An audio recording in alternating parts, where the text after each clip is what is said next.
শহরের এই কংক্রিটের খাঁচা, রোজকার ইঁদুরের দৌড় আর ল্যাপটপের স্ক্রিনের দিকে তাকিয়ে থাকতে থাকতে তোমরাও কি ভিতর থেকে হাঁপিয়ে উঠেছ? মনে হয় না সব কিছু ছেড়ে ছুড়ে এমন কোথাও পালিয়ে যায় যেখানে অ্যালার্মের শব্দে নয়, ঘুম ভাঙবে মেঘের ডাকে। কিন্তু পাহাড় মানেই তো আজকাল সেই ম্যাল রোডের উপচে পড়া ভিড়, গাড়ির হর্ন আর পুরনো অফবিট জায়গাগুলোর চেনা কোলাহল। পাহাড়ের সেই হারানো নিস্তব্ধতা কি তবে সত্যি আর কোথাও বেঁচে নেই? আছে। কাঞ্চনজঙ্ঘার একদম কোলের কাছে, সভ্যতার কোলাহল থেকে বহু দূরে এখনও লুকিয়ে আছে আস্ত কয়েকটা রূপকথার গ্রাম, যেখানে সময় থমকে যায়, যেখানে পাহাড়ি হাওয়া এসে ফিসফিস করে বলে, একটু জিরিয়ে নাও, কোনো তাড়াহুড়ো নেই। চলো চাঁদের পাহাড়ের লেন্স দিয়ে আজ তোমাদের নিয়ে যায় 2026-এর একদম আনকরা 3টে নতুন ঠিকানায়। আজকের ভিডিওটা শুধু ট্যুরিস্ট প্রেমীদের জন্য নয়, যারা পাহাড়ের বুকে নিজেদের হারিয়ে যাওয়া শান্তিটুকু খুঁজতে আসে। আর হ্যাঁ, তোমাদের শুধু এই রূপকথার গল্পগুলো শুনিয়েই আমি ছেড়ে দেব না। আজকের এই জার্নিতে থাকছে 3টা ম্যাজিক্যাল ডেস্টিনেশন, তার সাথে কমপ্লিট ট্যুর গাইড। কিভাবে এই মেঘেতে ডেরায় পৌঁছাবে, রাত কাটানোর জন্য কোন হোমস্টেগুলো সেরা হবে, পকেট থেকে ঠিক কত টাকা খরচ হবে, আর এই শান্ত প্রকৃতির মাঝে চোখ জোড়ানো কী কী দেখার আছে। আর সব কিছুই ডিটেলস নিয়ে সাজিয়েছি আজকের ভিডিওতে, তাই একটুও স্কিপ না করে পুরো ভিডিওটা দেখতে থাকো। কারণ কে বলতে পারে, হয়তো তোমাদের জীবনের সেরা পাহাড়ের ট্রিপের ডেস্টিনেশন লুকিয়ে আছে এই ভিডিওতেই। স্বাগতম চাঁদের পাহাড়ে, বাংলা থেকে বিশ্বের পথে অভিযানে বাঙালি।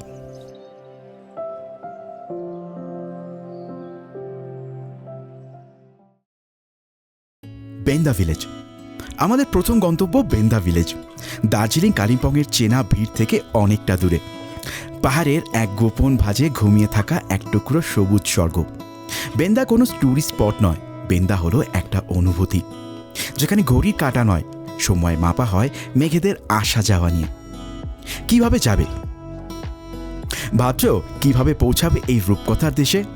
এনজিপি বা বাগডোগরা থেকে বেন্দা গ্রামের দূরত্ব মোটামুটি 85 থেকে 90 কিলোমিটারের মতন।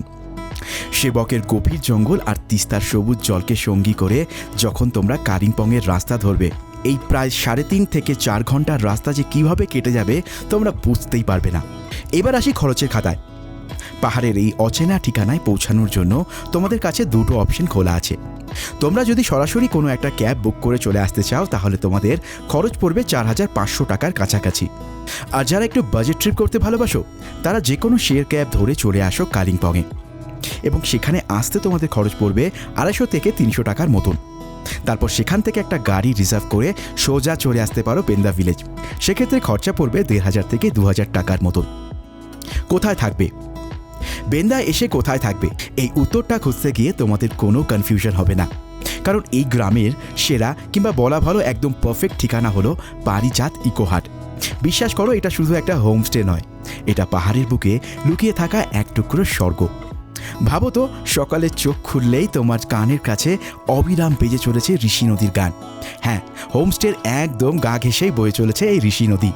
ব্যালকনিতে দাঁড়িয়ে নদীর এই অবিরাম বয়ে চলা দেখতে দেখতে মনে হবে শহরের সব ক্লান্তি যেন ওই জলেই ধুয়ে মুছে যাচ্ছে। যে কোনো জায়গাকেই আরও সুন্দর করে তোলে সেখানকার মানুষজন। আর পারিজাত ইকোহাটের প্রাণ হলেন বিপ্লবদা। বিপ্লবদার সেই অমায়িক হাসি আর মাটির কাছাকাছি থাকা আন্তরিকতা তোমাদের একেবারের জন্যও মনে হতে দেবে না যে তোমরা বাড়ির বাইরে আছো, যেন পাহাড়ের কোলে নিজেদেরই একটা বাড়িতে এসে উঠেছ তোমরা। এবার আসি এমন একটা কথায় যা শুনলে হয়তো একটু অবাকই হবে। পারিজাত ইকোহাটে খাওয়া দাওয়ার বেসিক প্যাকেজ শুরু হচ্ছে মাত্র 1300 টাকা থেকে। কিন্তু এই ম্যাজিকটা ভাড়ায় নয়, ম্যাজিকটা এখানকার খাবারে। মাত্র 1300 টাকার প্যাকেজে বিপ্লবদা তোমাদের পাতের সামনে এত বৈচিত্র্যময় খাবার তুলে দেবেন, আমি গ্যারেন্টি দিয়ে বলতে পারি পুরো নর্থ বেঙ্গলে আর কোনো হোমস্টে এই বাজেটে এই খাবার দিতে পারবে না। একদম নিজেদের বাগানের টাটকা সবজি থেকে আরম্ভ করে পাহাড়ি মশলায় রান্না করা খাবারের স্বাদ অমৃতের থেকে কোনো অংশে কম নয়।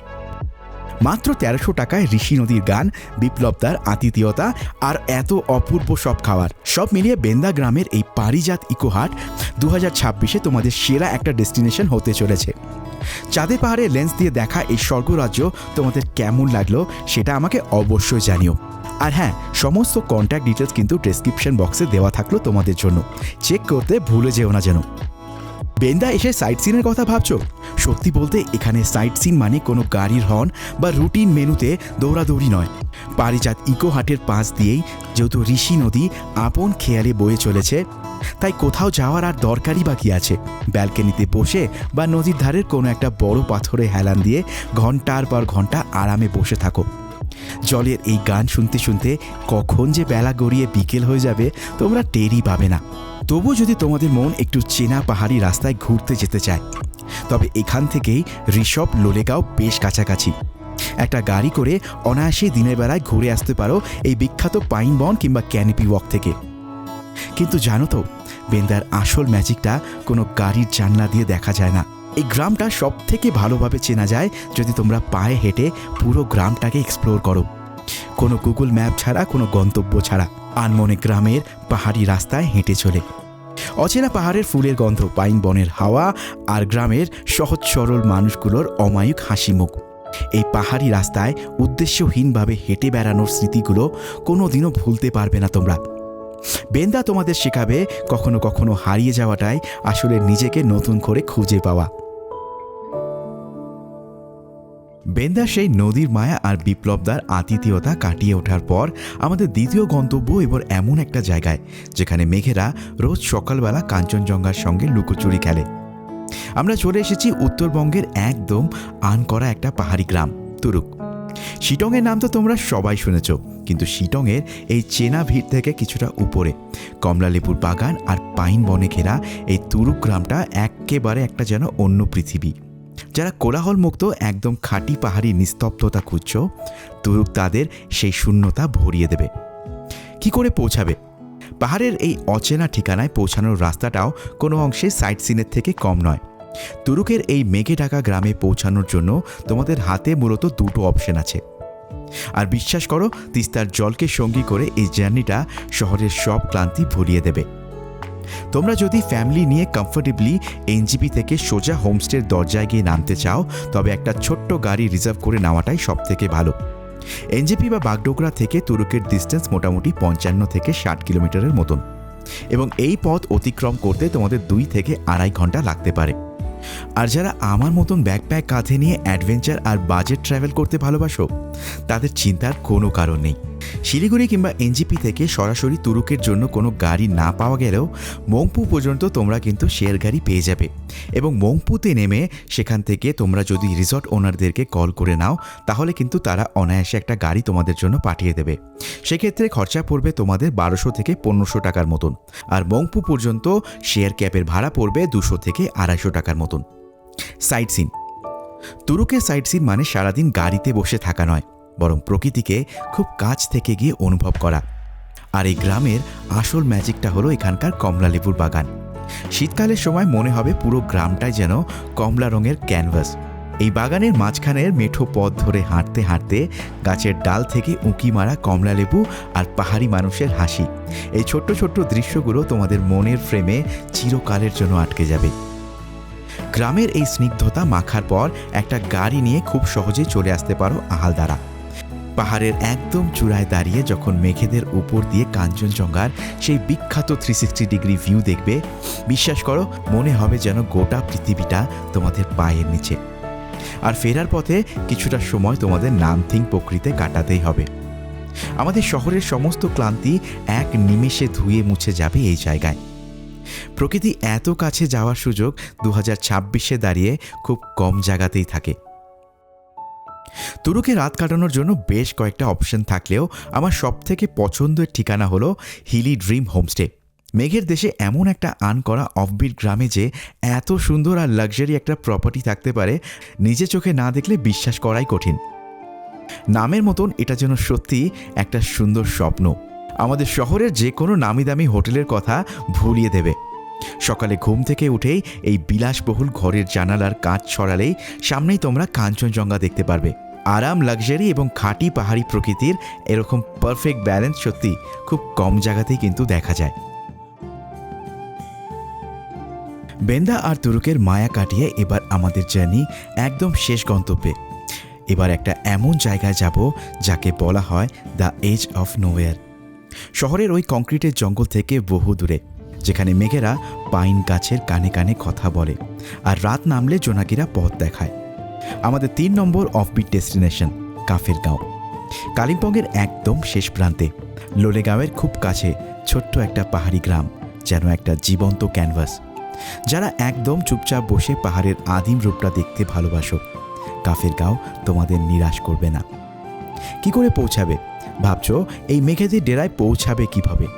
এই যাওয়ার রাস্তাটাই কিন্তু তোমাদের ট্রিপের অন্যতম সেরা একটা এক্সপিরিয়েন্স হতে চলেছে। এনজেপি বা বাগডোগরা থেকে কাফেরগাঁওয়ের দূরত্ব মোটামুটি 120 কিলোমিটারের মতন। লোলে লাভাগাঁওয়ের সেই বিখ্যাত ঘন জঙ্গল রাস্তা চিরে যখন তোমাদের গাড়ি এগিয়ে চলবে, তখন চোখের পলক ফেলতে ইচ্ছে করবে না তোমাদের। তোমরা চাইলে এনজিপি বা বাগডোগরা থেকে সরাসরি একটা গাড়ি রিজার্ভ করে সোজা চলে আসতে পারো কাফেরগাঁওতে। সেক্ষেত্রে তোমাদের খরচা পড়বে 4 থেকে 4,500 টাকার মতন, আর সময় লাগবে 4 থেকে 5 ঘন্টা। কিন্তু যারা আমার মতন একটু বাজেট ট্রিপ প্ল্যান করতে ভালোবাসো, তাদের জন্য শিলিগুড়ি বা এনজিপি থেকে যে কোনো একটা শেয়ার গাড়ি করে চলে আসো কালিম্পং। কালিম্পংয়ে আসতে তোমাদের খরচ পড়বে 250 থেকে 300 টাকার মতন, এবং সেখান থেকে একটা যে কোনো গাড়ি রিজার্ভ করে সরাসরি চলে আসতে পারো কাফেরগাঁও। সাইট সিন বা কী দেখবে? কাফেরগাঁওয়ের এই নিস্তব্ধতা মাখার পর একদিনের জন্য একটা গাড়ি নিয়ে অনায়াসেই ঘুরে আসতে পারো আশেপাশের 3টে পাহাড়ি রূপকথার দেশে, লাভা, লোলেগাঁও আর ঋষভ। লাভার ওই বিখ্যাত পাইন ফরেস্ট, মায়াবী মনেস্ট্রি আর আলো আধারির একটা অসাধারণ খেলা, আর এই সব কিছুই তোমাদের শহরের সমস্ত ক্লান্তি ভুলিয়ে দেবে। এরপর চলে আসো লোলেগাঁও। সেখানে গিয়ে ইকো পার্কের বিশাল প্রাচীন গাছ, সানরাইজ পয়েন্ট থেকে কাঞ্চনজঙ্ঘার অপূর্ব দৃশ্য, এক কথায় জাস্ট অনবদ্য।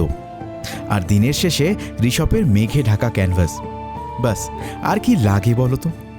কাফেরগাঁওয়ের অচেনা নিস্তব্ধতার সাথে এই চেনা জায়গাগুলোর মেলবন্ধন তোমাদের 2026-এর ট্রিপটাকে একদম পারফেক্ট করে দেবে। এবার আসি থাকবে কোথায়। কাফেরগাঁওয়ে রাত কাটানোর জন্য অনেক কটা অপশন আছে, কিন্তু আমার সেরা পছন্দ হলো 360 হেভেন হোমস্টে। নামটা শুনেই হয়তো বুঝতে পারছো জায়গাটা আসলে কতটা স্পেশাল। পাহাড়ে তো অনেক ঘুরেছি, অনেক জায়গা থেকেই কাঞ্চনজঙ্ঘা দেখেছি, কিন্তু বিশ্বাস করো, কাঞ্চনজঙ্ঘার এমন সুন্দর রূপ আর এমন ভিউ খুব কম জায়গা থেকেই আমি দেখেছি। সকালে ঘুম থেকে উঠেই এই হোমস্টের ব্যালকানিতে দাঁড়িয়েই পুরো কাঞ্চনজঙ্ঘা যেন তোমাদের ব্যালকানির ওপারে দাঁড়িয়ে আছে। অসাধারণ একটা অভিজ্ঞতা, আর তার সাথে এখানকার আতিথেয়তাও কিন্তু এক কথায় অনবদ্য, একদম বাড়ির মতন। এই 360 হেভেন হোমস্টে সব মিলিয়ে একটা দারুণ হোমস্টে। আর সত্যি কথা বলতে গেলে কাফেরগাঁওতে গেলে একবার এই হোমস্টেটাকে ডেফিনেটলি চেক করতে ভুলো না। তো এই ছিল আমার 2026-এর খুঁজে বের করা 3টে আর্ন করার নতুন জায়গা। বেন্দা গ্রামের নদীর মায়া, তুরুকের কমলা লেবুর বাগান, আর কাফেরগাঁওয়ের ওই 360 ডিগ্রি হেভেন হোমস্টে। এর মধ্যে কোন জায়গা তোমাদের মন ছুঁয়ে গেল আমাকে ডেফিনেটলি জানিও। তোমাদের পরের ট্রিপটা এর মধ্যে কোথায় প্ল্যান করছো আমাকে কমেন্ট করে অবশ্যই জানিও। আমি কিন্তু সব কমেন্ট পড়ি। আর হ্যাঁ, ভিডিওটা যদি ভালো লেগে থাকে তাহলে লাইক আর সাবস্ক্রাইব করে দিও, আর চাঁদের পাহাড়ের জার্নির সঙ্গে সঙ্গী হয়ে থেকেও। দেখা হচ্ছে খুব তাড়াতাড়ি মেঘেদের দেশে, নতুন কোনো রাস্তায়, নতুন কোনো রূপকথার সাথে। ততদিনের জন্য খুব ভালো থেকো, প্রকৃতির খেয়াল রেখো আর নিজেদেরকে ভালো রেখো।